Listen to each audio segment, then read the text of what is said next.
week on Fridays we're saluting the musical greats, and earlier today I went for a stroll with a man who's recently played to crowds of over 100,000 in Europe, and that's really not bad for a band who've been going for over 25 years. The band are Jethro Tull, and he is Ian Anderson. She said she was a dancer. If I believed it was my business. She surely knew a thing or two about control.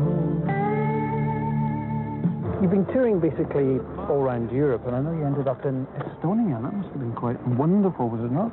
It was supposed to be quite wonderful. I mean, in fact, it was the place I was most looking forward to going amongst all these unusual countries and places that we visited. But sadly, to report, the Estonians really are oppressed by the 50 years or so of Russian domination, and it's not something that's going to change just because we come along or the next generation perks up. It's ingrained in the fabric of society there. Everybody's on a backhander of some sort, you know.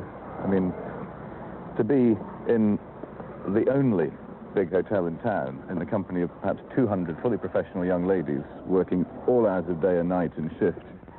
Even on a Sunday morning, 10 o'clock on Sunday morning, came down for breakfast, and the lobby's full of them, busy at that time on the early morning shift. So I tried, "Hi, gal, shouldn't you be at church?" but didn't raise a smile.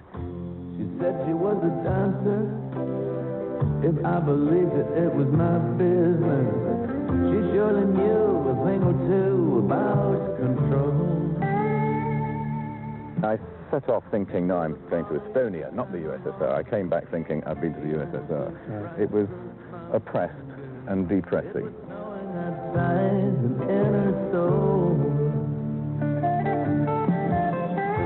Well, maybe you're a dancer, maybe I'm the king of old time. I thought it through, best to let the illusion roll. I wouldn't say I've never heard that tale before. My frozen little senorita. But if your dream is good, why not share it when the nights are cold?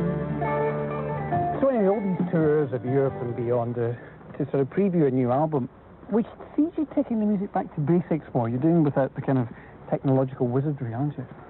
Well, yeah. I mean, the synthesizers, the sequencers, the drum machines, and all that stuff that even we flirted with, I suppose, in 1982, 83-ish, when that became widely available. I mean, all of that's got incredibly boring, because everybody just sounds the same as everybody else. So I'm kind of back to enjoying instruments that sound as if they grew on trees, you know, things made out of wood that actually respond in that kind of human and very fallible way that real musical instruments do. So, I mean, most of the songs were written using members of the mandolin family or acoustic guitar, electric guitar, and not a single piece was written using keyboards. Mm-hmm. How many albums have you actually released now? Probably it's about 18, 19 studio albums. You're not plus sure? The best of. Well, I mean, I haven't been counting, but it's a few anyway, yeah.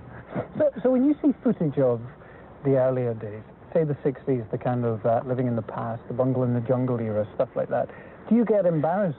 I think I'm going to, because it sounds like you're going to start showing that in a minute. I get absolutely, you know, terrified, first of all, and then secondly, acutely embarrassed, yes. Because clearly a lot of it was done a long time ago when you did things a certain way, you know, film-wise or presentation-wise, and yeah, it can be a bit nerve-wracking.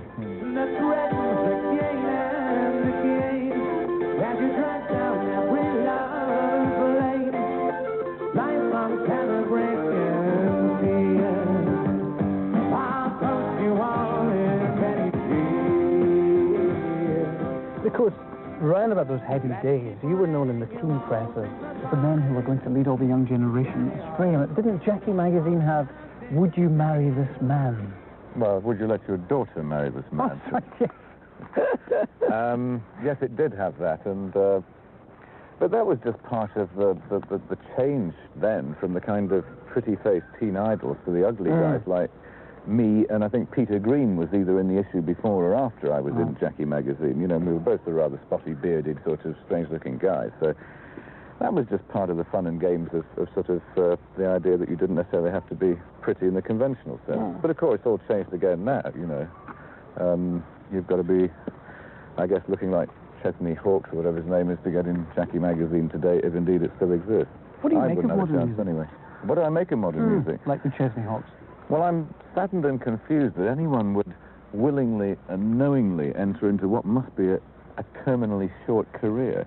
Because when you've got a fan base or an audience following that really is substantially pre-teen, I mean, statistically, the odds are overwhelmingly against you that you're going to survive more than the couple of years that Adam Ant or Nick Kershaw or Howard Jones or a lot of other talented people have survived. So why do it in the first place? Jethro Tull and the Witch's Promise.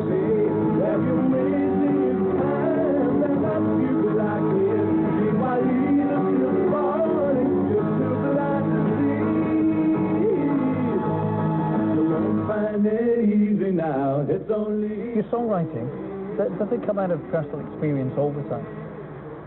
Well, it comes out of some personal experience, but the songs I write probably are in two broad categories. There are those that are the observational songs, where I'm trying to sing about a person, about people, about a scene, an environment. But it's like painting a picture. What I'm trying to do with lyrics is then to try and paint a still picture. Maybe flesh it out a bit, make it a bit more three-dimensional by including a little bit of fantasy or a little bit of fiction. I mean, you've probably seen me doing this. I mean, I trained as a painter originally, so I'm always thinking in that sort of a way. So what about something like She Was a Dancer? Where does that come from? Well, that's observational, but I mean, again, it's clearly a fiction, because I've never been to Moscow, and I'm talking about some girl who says she was a dancer, like the cocktail waitress that you meet in the hotel bar who says that she's really actually an actress. She's just doing this to, fill in a bit of time. So in that sense, it's fictional, but it's based on reality. It's a compendium of lots of people I will have met over the years. Aqualung would be the same deal, but based on a photograph this time of a tramp.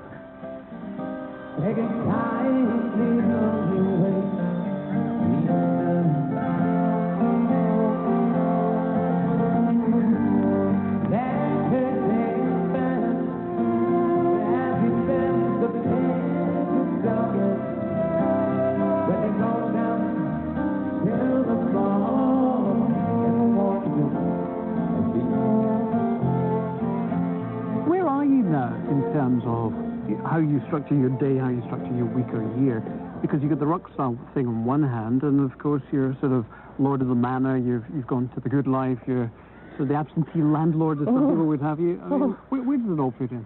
Well, I mean, all the sort of this land business. I mean, is a bit sort of overworked, really. I mean, I live in a relatively modest house. I mean, it's not. The Americans always talk about it as a castle or something. It's just a farmhouse with a sort of bit of an extension on, it's no big deal. And farming, because when we're talking about the land, it's actually about land use, and it's actually about some principles that are important to me, but it's not got to do with land ownership, acquisitions, possessions.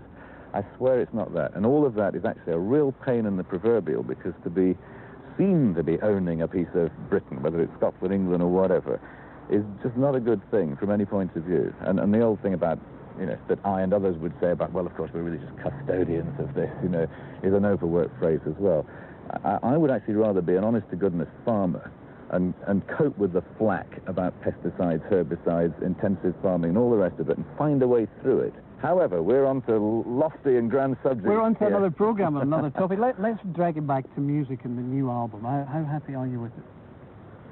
I was happy with it 6 weeks ago when I said, that's it, but I couldn't tell you now. No, I mean, I just have to listen to what other people say about it. But a few weeks from now, I actually have to go out and play some of that music live, initially in America, doing some, acoustic versions of things for radio and TV over there, as a sort of promotional thing. And I'll get a much better feel for it then, and begin to find the songs amongst that album, hopefully quite a few of them, that I really feel good about doing live on stage. Hopefully quite a few of them. Well, let's go for a wander. We're going to listen to the new single, and I wish you well with the record and the tour. Absolutely. Let's go for a wander. Thanks.